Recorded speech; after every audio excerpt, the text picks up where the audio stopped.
हाम्रो केटाहरू हामी मात्रै भनेको त होइन रहेछ नि साथी हो। हट्टेरी हाम्रो युडी हाम्रो दिदी बहिनीहरू पत्ती टिप्नेलाई पनि सबैलाई आज एलडी ल्याएको, सबैभन्दा पनि 2-3 डेक्ची एलडी नै ल्याएको रहेछ हौ कमानमा कि यहाँहरू नि जानु हुँदैछ।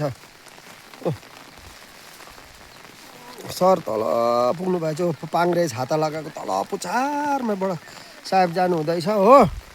अन्त हेर्नुहोस् है, यस्तो दामी भ्युज छ, यस्तो दामी कमानबारीहरू छ।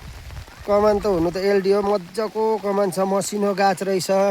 मैले पहिला पनि भने हाम्रो माथि लोवर अप्पर डिभिजन हो धर्बुमाथि एलडीमा चाहिँ मसिनो गाछ रहेछ र धेरै राम्रो पत्ती पनि डरलाग्दो पत्ती आएको छ। अब दिनदिनै लेबर कम्ती भएकोले गर्दाखेरि अब मान्छे छैन कमानमा, स्थिति गम्भीर छ।